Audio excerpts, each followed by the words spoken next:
engine running. Liftoff. We have a liftoff.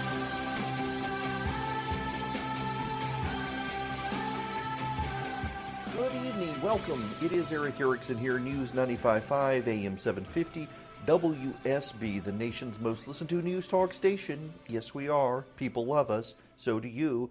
We got a lot to talk about tonight. Let me tell you, first of all, just a housekeeping note, if I sound a little bit off, I'm actually coming to you from Claremont McKenna College in Claremont, California.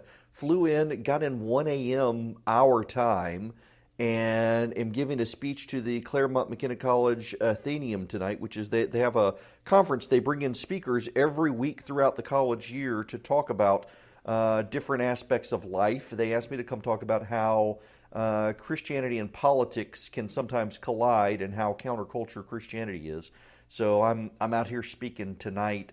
Beautiful area. It never really rains here, and it's poured down rain since I got here last night, and it's cold. So not your typical California. But if I sound a little bit odd, I'm actually coming to you from the college, and they had a hang-up in the setup that they had for me, and so if I sound a little echoey, that is why. There's no good sound paneling around. I'm actually on a lav mic like you would use on TV. Now, let's get into the Super Bowl last night. Before we get into anything else, yeah, I think everybody knew the Patriots were going to win. I saw lots of people circulating that verse from Daniel about the goat shattering the horns of the ram. And then, of course, you know, the goat ultimately ends up burning in hell. So, yeah, that probably was about the Patriots. I kid. I love you all, even you Patriot fans. I think it was kind of a no-brainer that they were going to win. Least watched Super Bowl of all time in the Louisiana area, of course. And man, the advertisements, good grief. We don't even need to spend a ton of time on the game itself. Hard-fought game. Tony Romo continues to impress. He's a neat guy. But the ads last night, you usually go to the Super Bowl and you're looking for really good ads. And you had the Washington Post ad, it was ridiculous. The advertisement for the Washington Post, I'm not even going to play audio. The Washington Post ad was basically about how reporters go in and get you the information in war-torn areas savaged by natural disaster, and we need a free press, and democracy dies in the darkness without it. Except we're seeing from the Washington Post that they're not really telling the truth in this regard. Time and time again, the Washington Post has refused to report stories accurately, choosing instead to report stories in a way that reflects their worldview. For example, if you will remember, back last year, the Washington Post ran a story that shortly before James Comey was fired, he upped the amount of money being spent in the Russia investigation. That story was denied under oath by Andrew McCabe. It was denied by the FBI, and it was denied by the Department of Justice. And yet, that's the story that the Washington Post chose to run. They have countless stories like this. Look at the Ralph Northam story. We'll get into the Northam situation. The Washington Post hounded George Allen, the former governor of Virginia and former senator from Virginia, for a macaca moment. A Democratic tracker was following George Allen on the campaign trail, and he pointed to the Democratic tracker and said macaca. It was taken as a racist slur, and the Washington Post blew that story up. And they couldn't even bother to go find Ralph Northam's yearbook. They were too busy attacking Ed Gillespie as a Trump white nationalist during the 2017 gubernatorial race there in Virginia. The Washington Post also refused to cover the Kermit Gosnell situation, the abortionist in Philadelphia who was having women give birth in toilets to drown the kids. All of these things. And for them to say that democracy dies without their coverage, that they go get the facts, the actual truth of the matter is that the Washington Post has been steering coverage towards the Democrats and a worldview that favors the Democrats, and they've been ignoring stories and ignoring facts that are inconvenient to that worldview. It would be great if there were news organizations out there that live up to what the Washington Post said they do. But the sad truth is that there are very few of those organizations out there. And the Washington Post most assuredly is not one of them. I mean, for God's sakes, they've got Jen Rubin as their conservative in-house blogger. Jen Rubin is a left-wing partisan. She's pro-abortion, anti-Donald Trump. She was for Mitt Romney until Mitt Romney decided to throw Donald Trump, or said nice things about Donald Trump, then she attacked him. She hates everything on the right. She was for the Paris Accord, getting out of the Paris Accord, until Donald Trump supported getting out of it. Now she supports it. She was against the Iran treaty until Donald Trump was against it. Now she's for it. On and on and on. She's extremely predictable based on what do Republicans like. She comes out against. And the Washington Post gives her the mantle of being a conservative to attack conservatives. This is not an honest newspaper product, and frankly, they would not be able to run this multi-million-dollar ad buy during the Super Bowl if they did not have Jeff Bezos as a sugar daddy.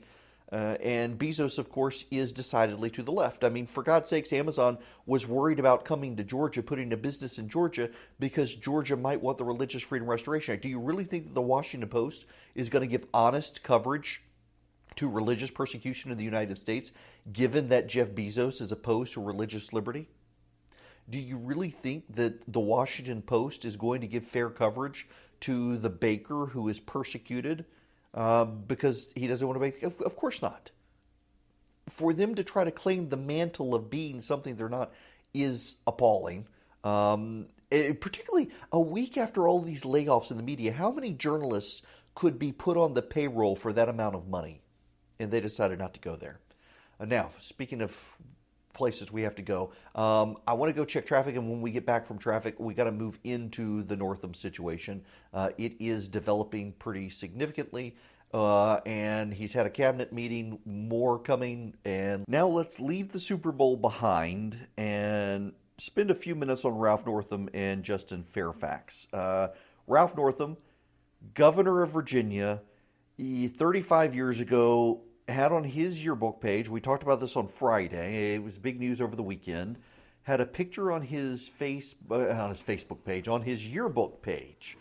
And that picture had, somebody was in blackface, and someone was dressed up as a member of the KKK. That was the setup. It was on his Facebook page. I'm sorry. I keep saying, this is where we are in the 21st century. You know, my kids, their school is going through the process of ordering yearbooks right now. And when I was a kid, we always got a yearbook. And now I'm thinking, well, my kids don't have Facebook, but we're not going to order them a yearbook right now. Now that I think about it in hindsight, I've got all my yearbooks, but I haven't opened them in years. In any event. So he was on his yearbook. He was a graduating from Eastern Virginia Medical School. Each senior in that class had a half page for their yearbook in 1984, and they got to choose pictures. Multiple people in that yearbook had pictures of them in blackface. It wasn't just Northam. Makes you wonder what kind of medical school this was. Nonetheless, Northam said on Friday in a statement that it was him and he apologized. He regretted it, wasn't going to resign. On Saturday, he says, no, that wasn't me. I was in blackface in a different picture, but that's not the picture on my Facebook page. I don't know who those people are. And now his roommate has come out and said, yeah, I don't think that's Ralph. Well, one of the people has a hood over their face. You couldn't tell anyway. I don't think Northam needs to resign because of a 35-year-old picture in his yearbook. He needs to resign for that press conference. I don't know if you guys saw this on Saturday, but a reporter, one of those people, democracy dies in the darkness, but for this guy who asked Ralph Northam's excuses that he had been in blackface dressed up as Michael Jackson at a different event, and one of the reporters asked, can he still moonwalk? And what does Northam do? He looks around to find a space until his wife stops him and says it's not appropriate. Yes, the governor of Virginia was going to moonwalk at a press conference until his wife stopped him because a reporter asked him if he could. Democracy dies. Ralph Northam shouldn't resign because of the picture. He should resign because of the press conference. I mean, he handled it badly. His apology was ill-formed. But this goes to a larger issue. I do think Northam needs to resign because he supports infanticide, and I still continue to believe that part of me thinks that this was a left-wing hit on Northam because even you've got now Tim Kaine, the senator from Virginia, Terry McAuliffe, the former governor of Virginia, and Clinton guy, all coming out saying they oppose this new law. Northam bungled it for him, and they got to get him off the scene because he's come out basically defending infanticide. And left-wing howls to the contrary, that's what he did. So he's probably going to be made comfortable, and while they decide what to do with him, just like he said a baby would have happened to them, they're trying to push him out. He's had a conference to decide whether or not to resign. But there's a larger issue here, and that's forgiveness. You know, again, if I sound a little off, if you're just tuning in, I'm at Claremont and McKenna. I'm not actually in a room that's really set up for radio, I'm afraid.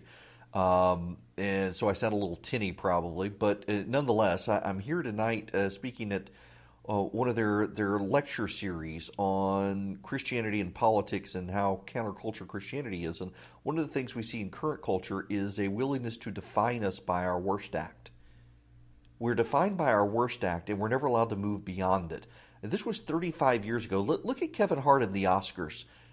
He made a joke 10 years ago. People now, by its standards today, they don't find it funny. He apologized for it, but he's got to be driven out of the Oscars. Why apologize? And part of me actually thinks that one of the issues with Northam's refusal to apologize, refusal to accept that is him, is because of the standard in secular culture these days of lack of forgiveness. He's been an elected official for 10 years. There's never been a suggestion he was a racist. There's never been a suggestion he favored or advantaged one race over another or viewed people differently based on skin color. And yet he's got to be driven out of society and out of the governor's mansion that all of these people supported him for, who now want him to resign because 35 years ago there was a picture on his yearbook page. That's not good for society. That's not good for us as a people. It's not good for us to be that unforgiving. And yet that's where we are with the left. I mean, listen, a decade ago, I said something really awful about Justice Souter on Twitter. It was actually very life-changing for me. It was the moment I realized that it wasn't just me and my friends on Twitter and on social media. It was people actually paid attention to me. It impacted my wife terribly. People coming up to her asking, what was your husband thinking? She had no idea I'd even done it until she was confronted. It was really eye-opening to me. I shouldn't have done it. I've apologized for it repeatedly.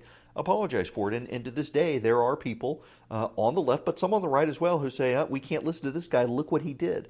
During 2016, there were Trump supporters who were saying, we can't believe this guy. Look what he said on Twitter. I'm like, yeah, I apologize for it. Donald Trump hadn't apologized for any of this stuff, and he's still doing it. People want to use your sins as a way to own you, beat you, silence you, censor you, and drive you off the stage with no forgiveness. And we as a society wind up very badly if we drive everyone away who has done something bad in the past just because we dislike them. Ralph Northam should resign. He should resign for infanticide. He shouldn't resign for that picture. We should be willing to show him grace and move on and not define him by an act that was 3.5 decades old. And yet the left wants to do that because it is politically convenient for them. So if you're just joining me, I feel like I need to tell you all night, because you can tell I'm not in studio if you listen well. I'm actually at Claremont McKenna College out in Claremont, California. Got in at 1 o'clock this morning to their airport and made it to the hotel that I was staying at. Went over to the university, had my mixer and stuff with me so that I could do the show from Claremont. And the microphone that I typically travel with has I guess it has a short in it. It was buzzing. It was completely unworkable.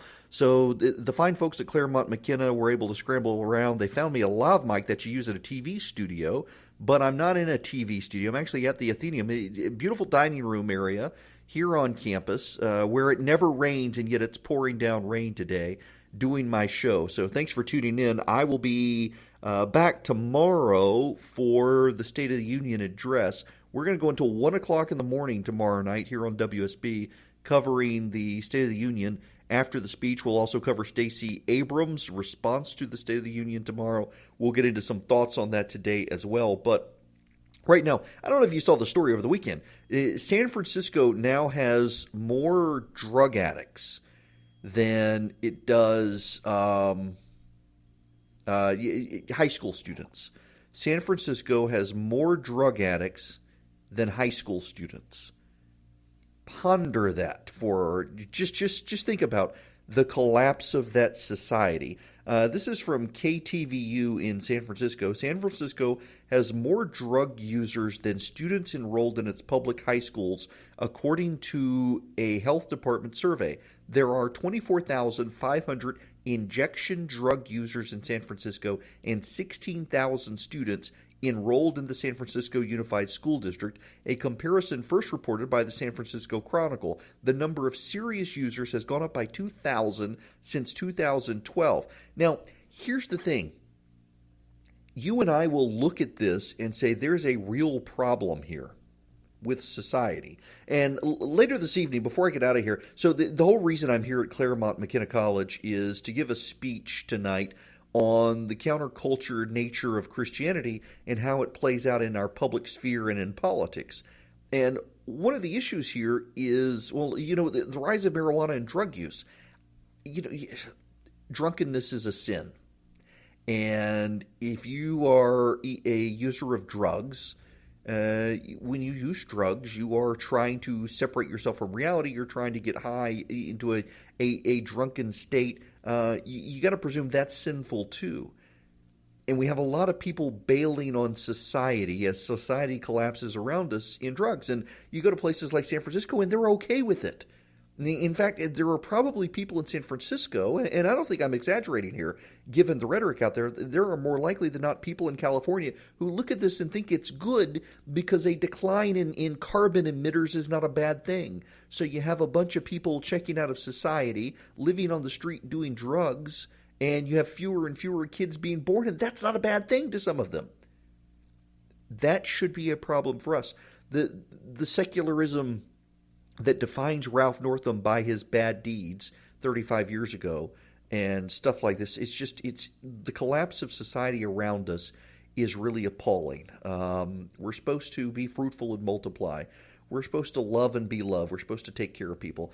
Now, when we come back, there's another scandal brewing in Virginia, and the contrast in how the media is handling this to Brett Kavanaugh is very, very telling.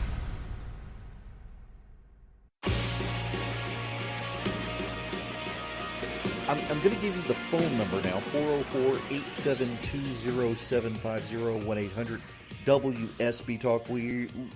We'll see. I'm at Claremont McKenna College, and so I can use my call screening app anywhere in the world. It works remotely and is really cool, except we're having problems with the Wi-Fi here on campus. So I've got my iPad on, and it's hooked into, I don't have the cell service on. I got a new iPad. So it's actually routing from the hotspot on my phone because I couldn't get to the IT department at Claremont McKenna to get everything set up. So everything's a little bit wonky tonight. So I make no promises on being able to get calls. Nonetheless, here I am for you this evening, going to extra effort to make sure. And I want to get into what I'm talking about here in a little bit. We also have to get into the president's schedule. But there is another scandal breaking in Virginia that's very instructive, particularly in light of the Washington Post ad about democracy dying in the darkness and whatnot. Justin Fairfax is the lieutenant governor of Virginia. A website, Big League Politics, has a story of a progressive professor accusing him of misconduct, bad behavior and whatnot when they were at the Democratic National Convention. He is forcefully denying the story. Here's the thing, though.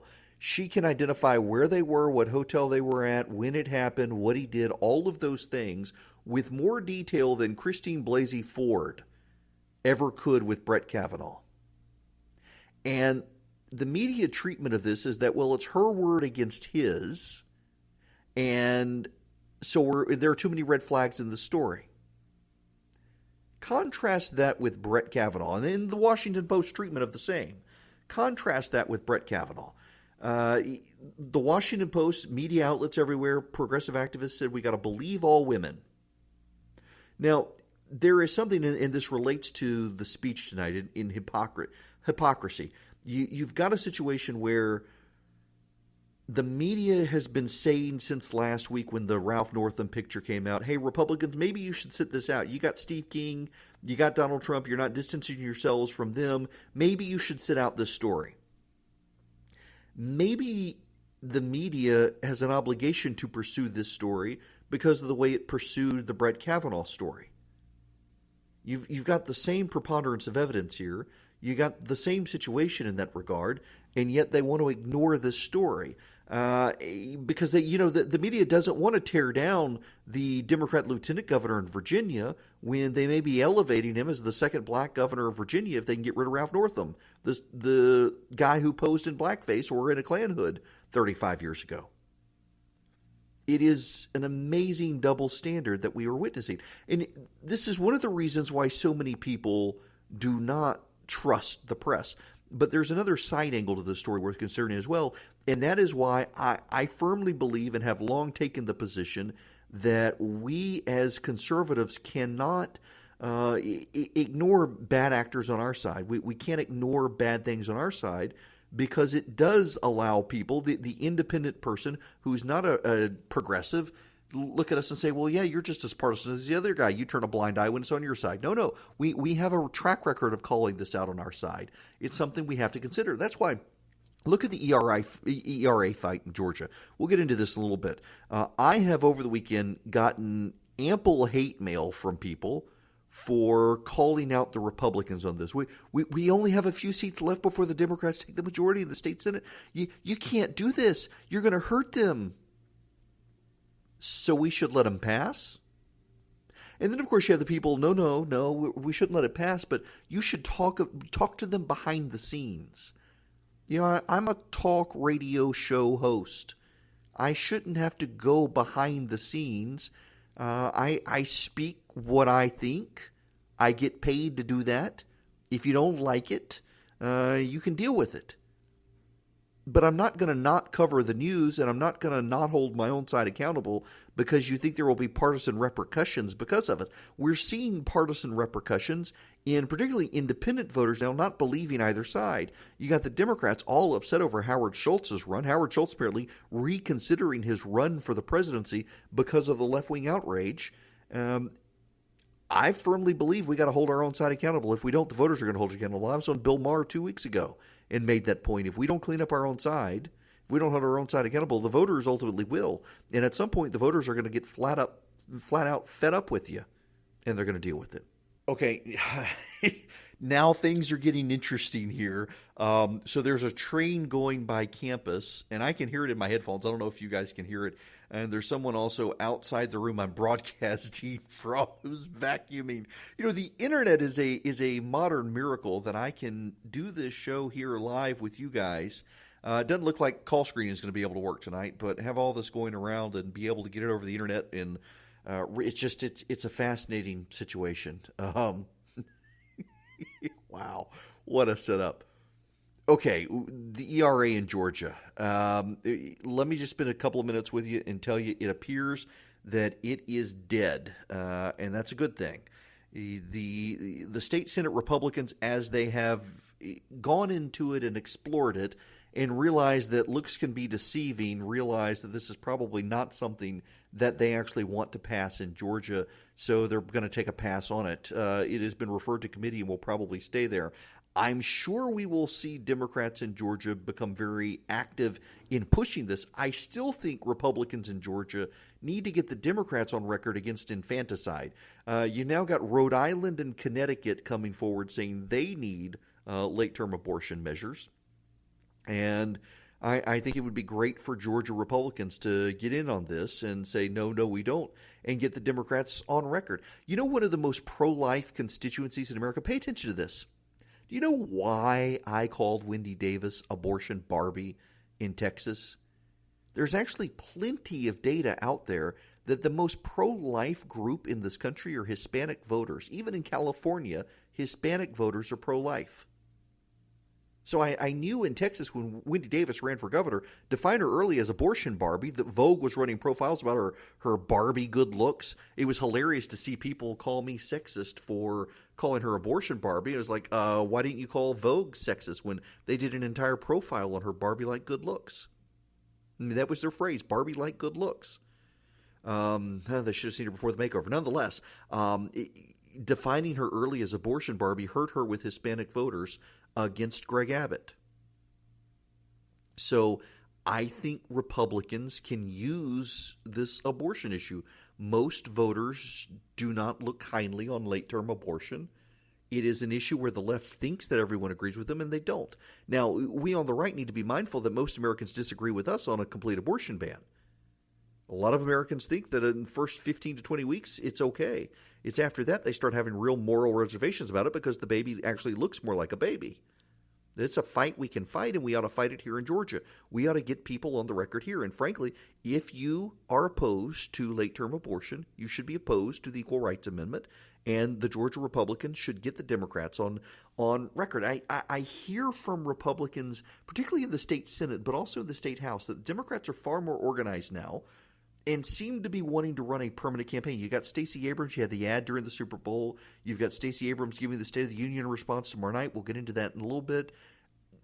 There's obviously a permanent campaign going on at this point, and Republicans need to respond to it. Republican donors need to step up to it.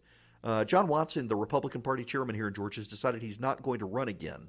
And I hope whoever takes his place really makes the permanent campaign a central issue of what they're campaigning on, that Republicans have to respond. That reminds me, by the way, Saturday the 9th of February, that is when they're going to have precinct meetings in the metro area. If you want to get involved in the Republican Party, February 9th, call your Republican Party this week. Find out where your precinct is, where your precinct meeting is going to be. If you're in one of the big counties, if you're in Gwinnett, Fulton, Cherokee, you name it, call and find out where your local Republican precinct meeting is going to be and show up. And the odds are you'll be the only one there. You'll become the chairman of the precinct. You'll get to go to the county. You'll get to go to the district. You'll get to go to the state probably. You need to get involved here. We have a permanent campaign from the Democrats. Are you going to cede the field? The Democrats are highly energized and mobilized. We see the writing on the wall here in Georgia. Are you going to cede the field to the Democrats? That's what they're hoping. And the easiest way for you to cede the field for the Democrats is to not show up. So you probably want to show up to these meetings.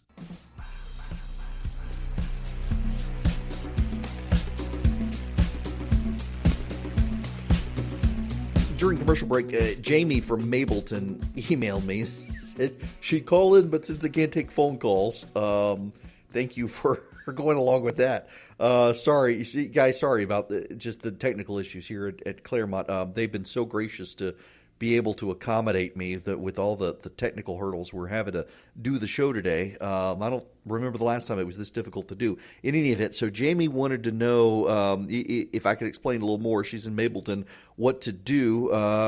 Jason Shepard is a great person to reach out to up in Cobb County with the Republican Party, a good friend of mine there with the Cobb County Republican Party. But basically, so February 9th are going to be precinct meetings. Every party, Democrat and Republicans, they divide their parties into precincts, counties, districts, and the state. The districts are congressional districts. So you show up at your precinct meeting. You got to find out where it is from your local party. It's February 9th. It only takes 30 minutes out of your morning.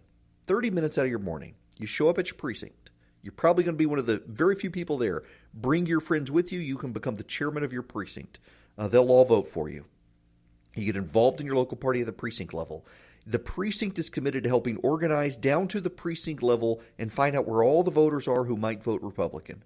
The precinct chairman then will go to the county convention next month, and all the county precinct chairmen will vote on a chairman for the party, leadership for the party, and to send people to congressional district meetings. Then those people will decide who goes to the state convention, where you will be voting for a new state chairman of the Republican Party. John Watson, the current state party chairman, is not going to run again. So you'll be able to pick a new leadership for your party. Leadership to engage in the permanent campaign the Democrats are going to be waging. If you're complaining about the state of the GOP in Georgia, you want to help the president's reelection, you want to help Brian Kemp, you want to help David Perdue, you want to fight the Democrats, you got to show up, you got to get involved. And the easiest way to do it is at the precinct level on the 9th of February. In counties with less than 80,000 people are going to do everything next month. So in counties with 80,000 people or more, I believe that's right, they're going to do February 9th, they're going to be the precinct meetings. You got to be engaged, folks. That's the way to do it. When we come back, the president's schedule has been leaked, and the president's team really upset about it.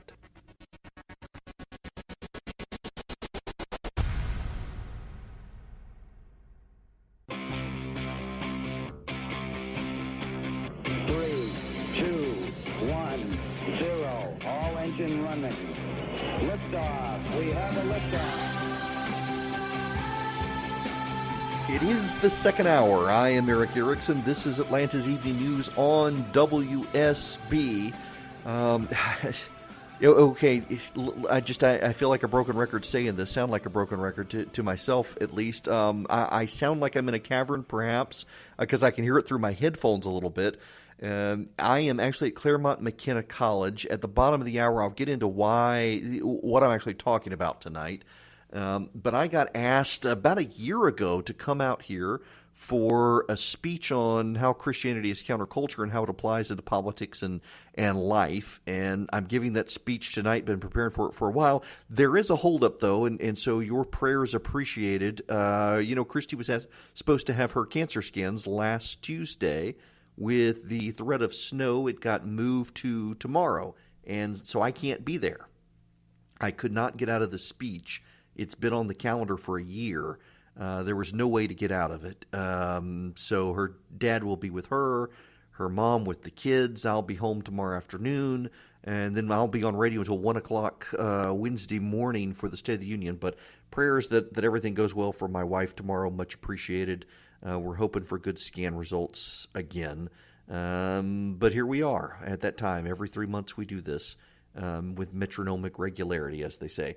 Now, before I get into the president's schedule, as promised, a friend of mine actually sent me a note in the break and said you mentioned the Washington Post coverage, but you didn't mention this key paragraph, and I hadn't seen this key paragraph. I want to read to you this paragraph. The Washington Post, for those of you who have no idea what I'm talking about, let me back up. I'm sorry. All sorts of thoughts here. Justin Fairfax is the lieutenant governor of Virginia. He would become governor if Ralph Northam, the governor of Virginia, resigns over his yearbook photo from 35 years ago, which I still think he should resign for supporting infanticide, not for a yearbook photo 35 years ago. But there's this paragraph from the Washington Post. The Washington Post, in phone calls to people who knew Fairfax from college, law school, and through political circles, found no similar complaints of sexual misconduct against him. Without that, or the ability to corroborate the woman's account, in part because she had not told anyone what happened, the Washington Post did not run the story. Now, ask yourself, what did the Washington Post do to Brett Kavanaugh? And the New Yorker, and the New York Times. On and on it went. Christine Blasey Ford never told anyone. There were never accusations that Brett Kavanaugh in his public or personal life behaved that way with anyone else. The woman told no one ever until after he was suddenly a Supreme Court nominee, and yet they gave wall-to-wall coverage of it and tried to ruin the man. They wouldn't do it for Justin Fairfax. They did it to Brett Kavanaugh. It is a stunning double standard in the media. And conservatives are calling him out on it. Good for them. The day after the Washington Post runs that ridiculous ad at the Super Bowl that democracy dies in the darkness but for them, suddenly they're doing this. It's just the nonsense, the double standard. It's really embarrassing. I mean, we should all be embarrassed by this standard from the media when it comes to stuff like this. When we go off to war, when we exercise our rights, when we soar to our greatest heights, when we mourn and pray, when our neighbors are at risk, when our nation is threatened, there's someone to gather the facts, to bring you the story, no matter the cost, because knowing empowers us. Knowing helps us decide. Knowing keeps us free. And yet we weren't allowed to know about the Justin Fairfax story, but we all had to know about the Brett Kavanaugh story. That was the script of the – no, I'm not playing the Washington Post ad. No sense giving Jeff Bezos airtime for that, but that's where we are, folks. An amazing double standard. Okay, we got to get into the president's schedule. I'm hesitant to say what I'm about to say and I shouldn't say it, but I'm going to say it. Yeah, I am. I talked to the president several weeks ago. Didn't answer the phone the first time. Called the second time. Answered the phone. The president. I'm not going to tell you what we talked about. I'm going to tell you, talked to the president several weeks ago. He called me. And I'm only saying that to highlight an issue. President Trump's schedule has leaked. His schedule is filled with executive time. Executive time means downtime. The president watching TV, the president answering phone calls from friends, calling friends, sending notes to friends, all of that. It is very reminiscent to Bill Clinton's schedule, his first term in office. It is far less disciplined than George W. Bush, who arguably had the most disciplined schedule of any president in modern times. He started his day in the Oval Office around 5:30 in the morning and didn't finish until about 7 o'clock at night. And his day was scheduled in 10-minute increments throughout the day. Very, very precise. Barack Obama, not nearly as precise as George W. Bush, but both of them more disciplined and precise than Bill Clinton. And Donald Trump very much more like Bill Clinton, but even more so than Bill Clinton. Lots of executive time. It's being treated as a huge story, and the story should be the leaking. I have not told anyone about my call because I do not believe that conversations with anyone in that situation need to be repeated as gossip or anything else. I told a couple friends it was just very, very cool that it happened. It really was. When you answer the phone and someone asks if you're you and you say yeah, and they say please hold for the President of the United States, you're kind of thinking, is this a joke? And it wasn't. There's no reason, though, to brag about conversations with the president. One of the worst problems that this administration has is there are tons of people who want to brag about access. I mean, I get lit on fire by people all the time on this program who have never had that experience, who have never engaged with that person. I've actually sat and interviewed him before for over an hour and get lit on fire, and I would rather be lit on fire than brag about stuff like that to you guys. And the only reason I bring it up is to make this point. There are a lot of people who want access to the president who then burn him in the media, people he can't trust. And yet he's surrounded with these people. Some of them are in this situation at this point because they actually don't believe he's going to win a second term, and they're trying to suck up to the press as they angle for their next job. That is the story here. The president is continually being undermined by staff who are leaking, who are sabotaging his administration. He does a good job himself of hurting himself at times. And he needs to do better.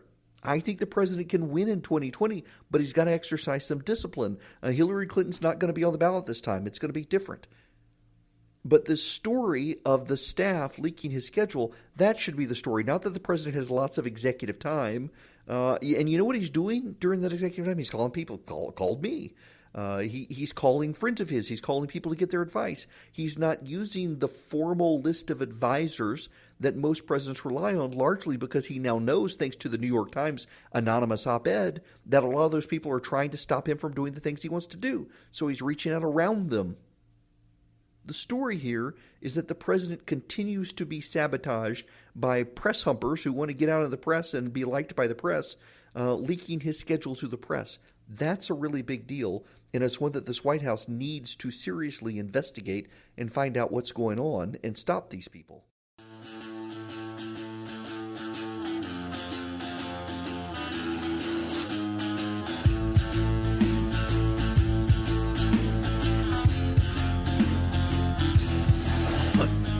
We're in break, and Charlie says, I guess you can tell him about your meeting with the vice president now. I hesitate to say anything about that, and we won't go into specifics. It's just to point out that, I mean, you would think that I would benefit by bragging about that, and the president's staff, they're the ones doing stuff like that, and they don't need to. People should be willing and able to keep secrets. And the call was not off the record, but it was a friendly call. During campaign 2016, I actually asked them not to leak this. You know, Vice President Pence did an event down in Middle Georgia, and he was delayed by about 45 minutes because he wanted to visit with me. It was kind of funny. We went off into a private area. He landed at the Middle Georgia airport, and we went off into a private meeting room and had a good conversation.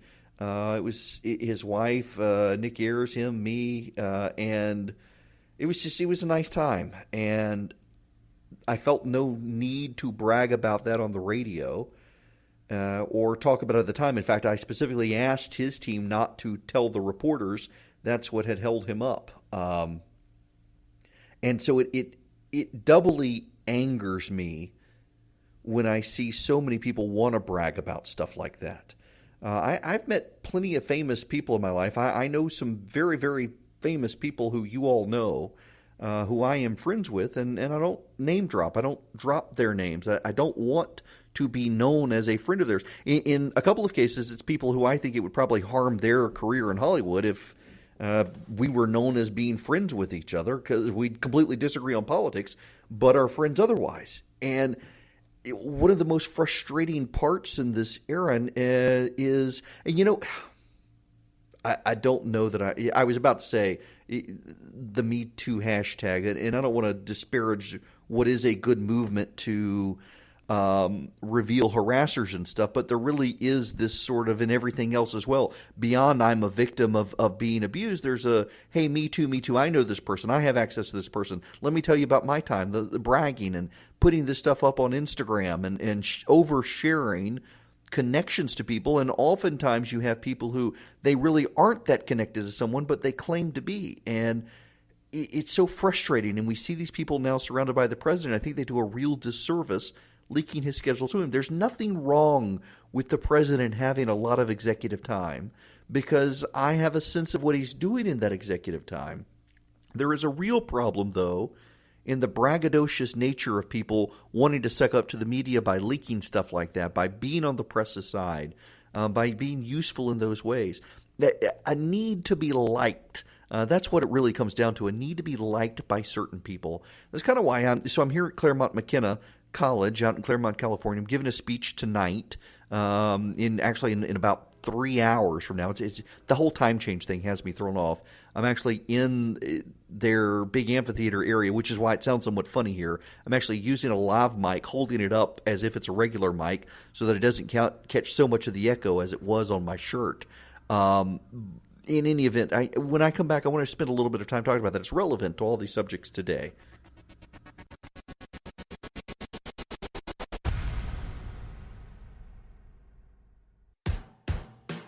Cheney B is going to be so proud of me. I have managed to make it through this entire show without giving you the time, and it's solely because I'm having to listen down the line for when to go to break. There's no clock in here, and my Apple Watch battery is dead. I've been up since 4 o'clock in the morning, California time. In any event, so I am here at Claremont McKenna College in Claremont, California. Beautiful area, but really, really beautiful.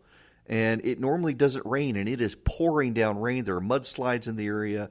I don't have an umbrella. I clearly came underprepared. Don't have a jacket with me other than my suit. But I got soaked going out to lunch a little while ago.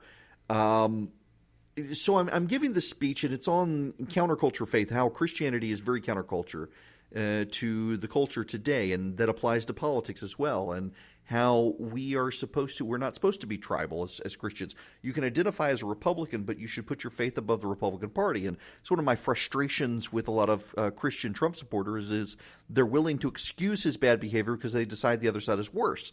When I think it's okay to say, you know what he did was wrong, but look at the other side. We're choosing between two sinners and the evils of two lessers as opposed to the lesser of two evils.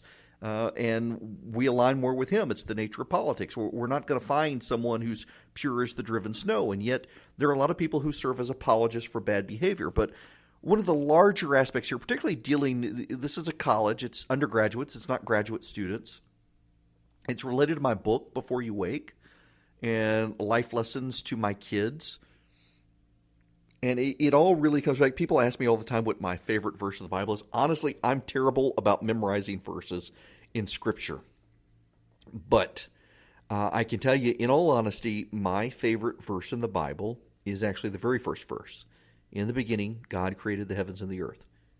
And the reason it's my favorite verse is because it seems so superficial and trite. We can say this verse, easy to memorize, easy to say it's your favorite verse because it's the first verse. But it's actually very, very deep. The word created in Hebrew is bara. In the beginning, Elohim bara. In the beginning, God created. And that word is referencing that God creates in a way we don't. Now, this is Moses writing. Orthodox Christianity believes Moses wrote Genesis. And when he says God created, God bara, what he's saying is that he created in a divine way that we can't. Man cannot create in this way. The verb used for when people built the Tower of Babel or when Noah built the ark was different from God creating. And what Moses is saying to his contemporaries at the time, he grew up as a prince of Egypt, worshiping the Egyptian gods, where Pharaoh becomes a god, is that Pharaoh becoming a god still cannot create in a way that this God, this one God created, and that there are not a multitude of gods, there's one God, and the sun and the moon are not gods, they're objects in the sky, along with the stars. It's a throwaway line that God fixed the bright star in the day and the lesser star at night, the moon at night, and the stars as well. It's just kind of a throwaway line. And we, as Christians in politics and in life, we've got to model this, that God created in a way we can't. So in modern times, sexuality is the big thing, that we can't make ourselves male and female.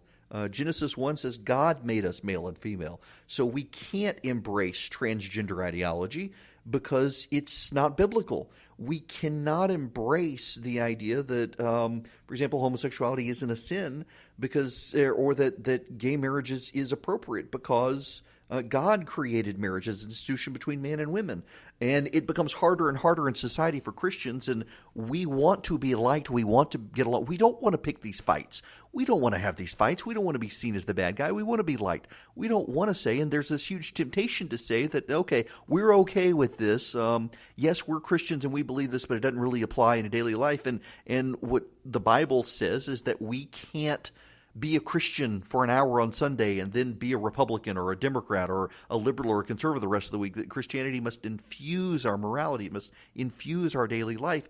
And it puts us in very difficult positions sometimes, particularly in modern culture, given the sexual revolution. And that's kind of where I'm headed tonight with this speech. There are things we can find common ground on, like, for example, Christians are supposed to be good stewards of the environment. We can't just go out and pollute for the heck of it. I've got friends who love to joke that they're going to go out and burn stuff. They're going to go pollute just because. You can't do that. You got to be a good steward.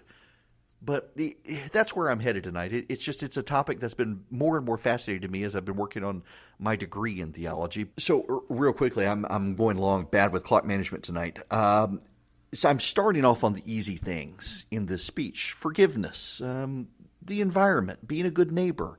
These are all things we can agree with. I'm waiting towards the end to get into biblical sexuality and things like that. Build some common ground first. But, we have a habit of believing the things we want to be true and not believing the things we want to be false, believing that everything we disagree with is fake news. I get people angry with me all the time for saying something is true or isn't true just because they don't like it. Truth is truth. It's not meant to be mean. It doesn't matter whether you like it or not. Truth is truth. And in politics now, we have this idea that if I don't like this, it must be wrong. The media must be lying to me because it doesn't conform to my worldview. And we as Christians, if we embrace God and God is truth, we've got to embrace truth, and we've got a higher obligation, I think, to accept things that are true, even if we may not like those things. And that's what I'll be speaking about here at Claremont McKenna. And actually about 2 hours now because of the time change, the way this works. I got to go to a pre-event. I got to go to a press event with student journalists, and then I got to go to a pre-function thing, and then there's a dinner, and then there's the keynote, and then they're doing a book signing for my Before You Wake book. So anyway, we'll be back in just a minute.